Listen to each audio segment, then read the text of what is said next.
Alright, so Samurai 8, Chapter 23, titled, What Good? Well, how does that do any good? Which is such a weird title, but nice nonetheless, as Hachimaru manages to strike down the unknown samurai.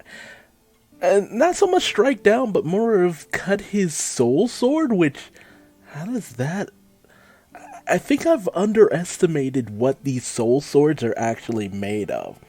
But the unnamed samurai is actually very fascinated in Hachimaru himself, with even Hachimaru taking a little bit of surprise that he actually managed to win in the duel, which even An's a little taken aback by. But the nameless samurai's princess does actually note that, the princess let off this very, very powerful prayer. Meanwhile, Kotsuga actually feels that the unnamed samurai will try to take an attack of opportunity once his soul sword starts to reform. But the nameless samurai thinks that, no, I would never do something like this, as he actually gets ready to just up and depart. Meanwhile, another samurai is actually just like, oh, well, you think you're all so high and mighty, you're in this too for money as well. But the nameless samurai says, no, I'm not in this for money. I actually have a different reason. And he departs, much to the confusion of Hachimaru. But before he departs, and well, before the both of them depart, the nameless samurai's princess actually notes that An's prayer was actually fairly powerful, and she was actually very much able to strengthen Hachimaru during the fight. But they should be careful, as since the princess tends to be a target with the way that she's able to boost the abilities of the samurai. But as they get ready to leave, Hachimaru does question what happens to a samurai who loses their princess. And the Samuhime samurai states that, losing a princess is to lose a bit of yourself as well. You are of one being, mind and body. You should ask your master about situations like that. And Hachimaru does think back to the whole situation with Ada, the loss of the princess Baku, all this stuff that went down. So Hachimaru wonders what it actually means that Dharma doesn't seem to have a princess of his own. But the samurai also lays down more words of wisdom as he's leaving, which is still ironic that he has silence over the veil on his face, yet he does talk a lot. As he does question why actually Hachimaru wants to become a samurai. Do you feel that it's to become stronger, to face great dangers no matter what? So Hachimaru responds that yes, he believes in that. And, the Samuhime samurai says that usually when a samurai spirit is broken, when his heroism dies, he loses. Never forget that. Always demonstrate your way of life. Always keep those around you safe and protected. Without that, you might as well be dead. And Hachimaru takes a bow to the Samuhime samurai, thanking him for the lesson. And they depart on good, nice, friendly terms.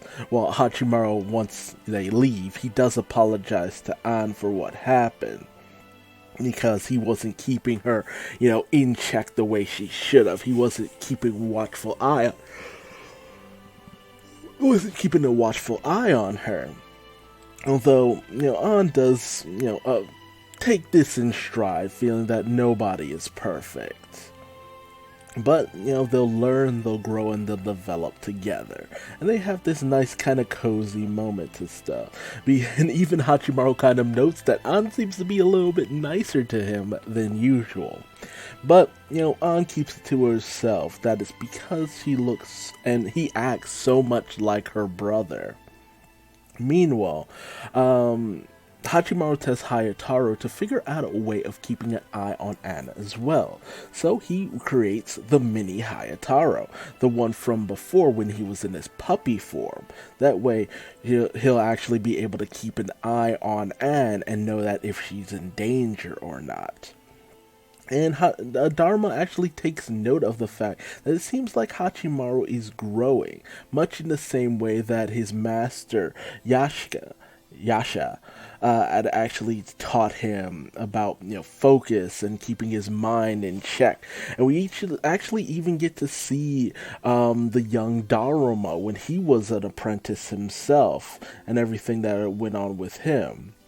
How he would note that his master's lectures were too long, and how he was such a bad student in certain respects that he needed to pay closer attention about seeking out the keys for Pandora's box and the like.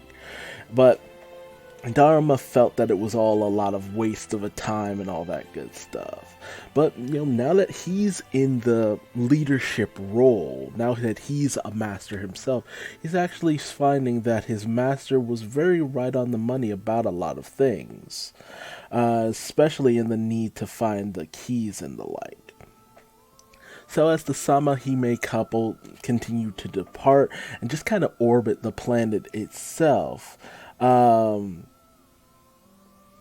the princess does wonder if they should not research who Hachimaru is. But, the samurai says that he doesn't think he needs to. Something about them didn't strike me as criminals or anything like that. And he talks about the white blade that the boy showed, and that he realized that the boy is a true key. And he notes that, despite the fact that Hachimaru is new, he seems to already have battle-hardened, skills within him. And that comes from the simulations, that he did during the testing that Dharma had sent to him in the form of a game. Hachimaru learned to read certain skills, and with the real-world experience,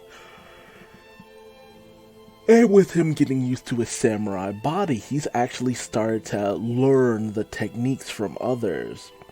Even taking on this one attacker with this trident-like weapon. Hachimaru is able to dodge around him, come around, and just strike him, slice him in half.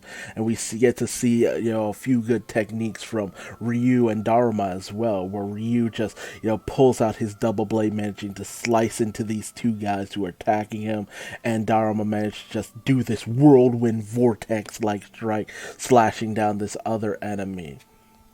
And, Hachimaru even notes that against Nanashi, this guy would have been a lot better. He would have had to struggle a little bit more. And he even starts to kind of think back to, simpler times, playing against Nanashi, having his dad come in and talk to him about all of his fights and all that good stuff. And it even gets to a point where there's nothing more than 3 samurai left, namely Hachimaru, Dharma, and Ryu. And with that, Hachimaru decides that it's time for him to get in another round against the mysterious warrior Ryu. Well, Ryu doesn't quite remember. He doesn't quite remember round 1, but he does remember Hachimaru cutting off his head.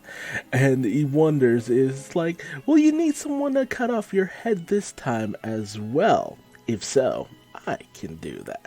So Ryu remembers a few things here and there, but it'll be interesting to see the showdown, the rematch between Hachimaru as well as Ryu, see how that goes. But I really do end up wondering who that unknown samurai was, and whether or not he will actually be a pivotal ally, or he will be much lot like Hagamichi from before, just minor ally who will just kind of disappear after a certain point, no longer be involved in things. So time will tell, but tell me your thoughts and feelings on this chapter in the comments section below. If you liked it, leave me a like. If you didn't, feel free to leave me a dislike. And if you're still sticking with me despite me being so far behind, I thank you so much. If you want to find me on social media, feel free to Google Duuz-Diz-Din. Caution, not all my content is for children. Most of it isn't. And if you want to see more videos, subscribe and hit the bell icon. And if you like this video, leave me a like. And if you want to see more, just tune in for the next chapter review of Samurai 8. Because it helps out more than you think. At least for me. And until the next video, I just want you to all know that I appreciate each and every one of you. Till then, I'm Duuz-Diz-Din, and it's high time I went to bed. Bye-bye.